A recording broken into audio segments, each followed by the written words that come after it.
Au début du film, nous voyons une maison confortable à vendre. En regardant autour de lui, un homme entre dans la maison. Après avoir vérifié qu'il n'y a personne à l'extérieur ou à l'intérieur, il se dirige vers la fenêtre. Soudain, Franklin apparaît derrière lui. L'homme rit en voyant l'effroi sur le visage du garçon. Le gars admet nerveusement qu'il n'a pas signé pour ce qu'on lui impose maintenant. Le garçon pensait que la pire chose à faire serait d'acheter des maisons à des personnes âgées à un faux prix. Cependant, les forcer à vendre par des méthodes brutales n'est pas quelque chose qu'il est prêt à faire. C'est pourquoi il veut se retirer de l'affaire. Au lieu de répondre, Franklin l'assomme d'un coup de tête. L'action se déplace dans une petite rue où John arrive en voiture. Celui-ci entre dans la maison, préparé pour la vente, et, depuis la pelouse, observe sa nouvelle voisine Cathy. L'héroïne, qui ne se doute de rien, entre dans la maison. D'une vue plongeante, nous observons la ville côtière qui s'étend le long de l'eau. Travis s'approche de l'école et revoit l'héroïne bien habillée. Cathy remarque son regard et sourit en entrant à l'intérieur. À la récréation, l'héroïne se détend avec son amie, sans se soucier d'être en retard en classe. Le professeur remarque que Cathy enfreint l'ordre sur le territoire de l'école, ce qui vaut à la directrice de la suspendre pour un jour de cours. De façon inattendue, l'inspecteur Watkin s'approche de l'homme. La mère de l'héroïne, Laurie, la reconnaît comme son amie. La femme est fâchée d'avoir croisé Watkin dans une telle situation. Laurie réprimande sa fille et promet à tout le monde qu'elle devra rester à la maison sous clé. Cependant, l'héroïne n'est pas du tout contrariée et invite Samantha chez elle pour boire un verre et s'amuser. Assise dans la chambre, l'héroïne demande à son amie des nouvelles de son petit ami Aaron. Samantha dit à son amie qu'elles se sont encore disputées, mais que la réconciliation n'en sera que meilleure.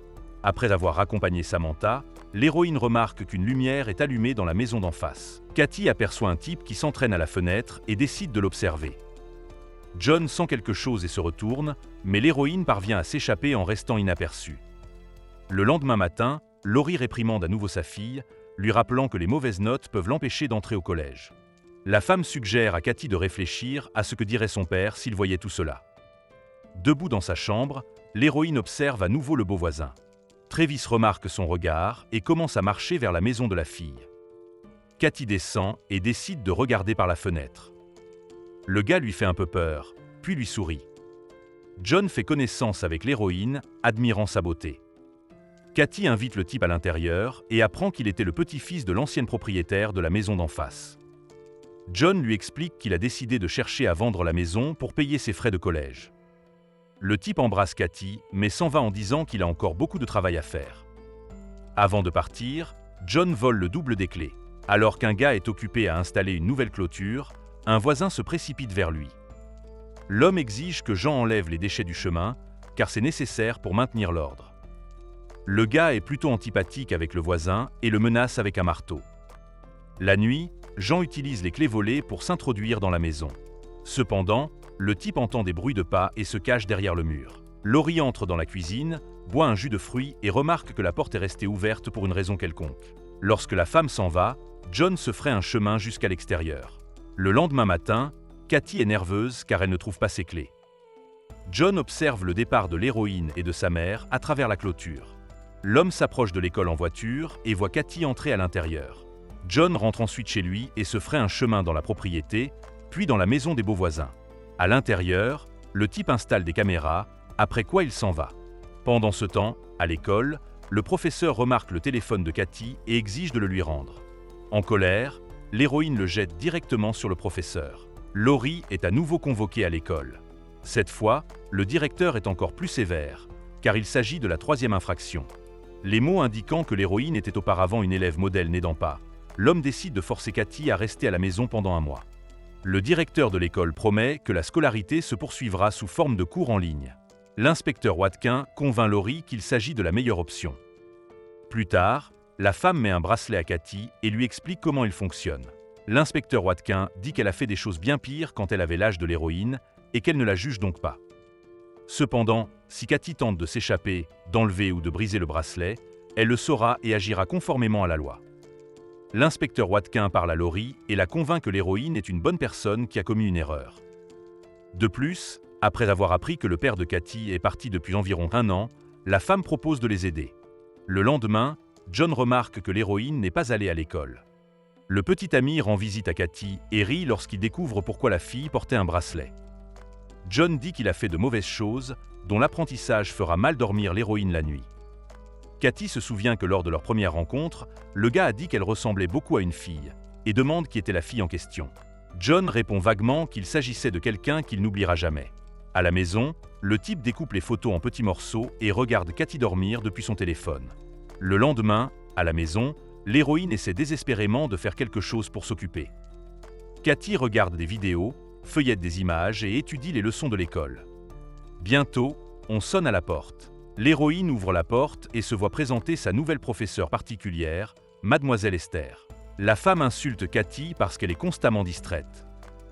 John entend et voit ce dialogue grâce à son téléphone, puis suit la tutrice. Samantha rend visite à l'héroïne et lui conseille de faire attention au gars qui habite à côté. Depuis la fenêtre, la jeune fille remarque qu'Aaron l'attend. John s'approche de lui et le menace avec un couteau de bureau. Aaron décide qu'il ne veut pas d'ennui, après quoi il s'en va. Au dîner, Cathy parle à sa mère du fait que leur voisine âgée est décédée et que son petit-fils vit dans la maison. Laurie est surprise, car elle avait l'impression que cette femme n'avait pas d'enfant. John suit avec tension cette conversation à travers les caméras. Dans la soirée, Cathy essaie de trouver une photo ou la page du petit ami lorsqu'elle entend des cris provenant de la maison de la voisine. John se dispute avec Franklin, qui pense que l'essentiel est de vendre la maison et que se faire des amis est une précaution plutôt excessive. Le lendemain, le gars rend à nouveau visite à Cathy et l'embrasse. L'héroïne est légèrement nerveuse et lui dit que Laurie est contre leur rencontre dans la maison. Lorsque John part pour la cuisine, Cathy entend le bruit d'un texto et voit un message de Franklin sur l'écran. Le type est furieux que la fille touche à son téléphone sans lui demander, mais il se calme ensuite et s'excuse. Avant de partir, John embrasse l'héroïne sur la joue et lui demande si elle est bien sa petite amie. La querelle du soir est expliquée par le gars comme un conflit avec un entrepreneur en rénovation. Dans l'après-midi, Cathy se détend sur la pelouse avec une amie. Samantha raconte à son amie que le voisin de l'héroïne a menacé Aaron et lui demande de ne pas s'en approcher, d'autant que personne ne sait rien de lui. Cathy demande à son amie de lui rendre un service. Se réveillant dans la nuit, l'héroïne aperçoit John debout à la fenêtre. Le matin, Cathy se lève tôt et demande de l'argent à sa maman pour commander de la nourriture pour le soir. Laurie est heureuse de voir que l'héroïne va étudier et lui donne sa carte bancaire. Cependant, Cathy dépense en réalité l'argent pour acheter des jumelles. Samantha arrive à l'école où John a étudié et, avec l'aide des filles, découvre qu'il était amoureux d'une certaine Bray. Lorsqu'elle l'a largué, le jeune homme est littéralement devenu obsédé par elle. Samantha montre à l'héroïne une photo de Bray, qui lui ressemble beaucoup, et lui demande d'être très prudente. Le soir, John observe à nouveau Cathy en train de dormir. Le lendemain, le gars donne un colis à l'héroïne et veut entrer dans la maison, mais elle résiste, car elle a beaucoup de devoirs à faire. Cathy emporte la boîte dans sa chambre et en sort les jumelles mêmes. Pendant la leçon, Miss Esther humilie à nouveau l'héroïne, estimant que la jeune fille ne fait pas assez d'efforts. Le tout sous le regard de John. Lorsque la professeure particulière monte dans sa voiture, le type l'attaque et l'étrangle. Le lendemain, en surveillant John, l'héroïne apprend le code pour entrer dans la maison. Lorsque le petit ami s'en va, Cathy règle une minuterie de 60 secondes et court sur la pelouse du voisin jusqu'à la porte. L'héroïne parvient à vérifier que le code est correct, mais le bracelet se déclenche quand même. Lorsque l'inspecteur Watkin arrive, Cathy prétend qu'elle était en train de creuser dans le jardin et qu'elle ne s'est pas rendue compte qu'elle avait dépassé la ligne. La femme parle à l'héroïne et lui demande d'être plus douce avec sa maman. Bientôt, Cathy se dispute avec John et lui demande de ne plus s'approcher d'elle. Le gars devient très nerveux et s'endort sur le canapé. Lorsque Franklin arrive avec un client potentiel, John lui crie dessus et lui demande de revenir plus tard. Le gars est très inquiet que Cathy ne veuille pas lui parler et veuille quitter le travail. Franklin menace alors John que la police risque de recevoir un appel anonyme concernant tous les crimes du type. N'en pouvant plus, le type frappe Franklin avec un marteau. Cathy regarde John s'éloigner en voiture. L'héroïne demande à Samantha de s'introduire dans la maison et d'y rechercher des bizarreries. La jeune fille parvient à trouver Franklin, mais John revient soudainement à la maison. Celui-ci prend son sac à dos, examine l'appartement de plus près et retourne à la voiture. Samantha parvient à s'échapper en courant par la porte de derrière. Bientôt, l'inspecteur Watkin reçoit une plainte anonyme concernant John et lui demande de la laisser entrer. Le garçon révèle qu'il travaille pour Franklin. L'homme achète des maisons et John y effectue des rénovations. L'inspecteur Watkin se rend compte que le gars devient très nerveux. Cela est particulièrement prononcé lorsqu'une femme demande la permission d'entrer dans la chambre à coucher. John la laisse faire. L'inspecteur Watkin ne trouve qu'un mannequin dans le lit et en parle à Cathy. Samantha répète nerveusement qu'il y avait un corps humain à l'intérieur. L'inspecteur Watkin promet qu'il vérifiera tout jusqu'au bout, mais demande à l'héroïne de ne plus tenter sa chance et de ne pas s'introduire dans la maison d'un type qu'elle considère comme dangereux. Le soir, maman parle à l'héroïne et lui promet qu'elle apprendra à lui faire confiance et qu'elle sera toujours là pour elle.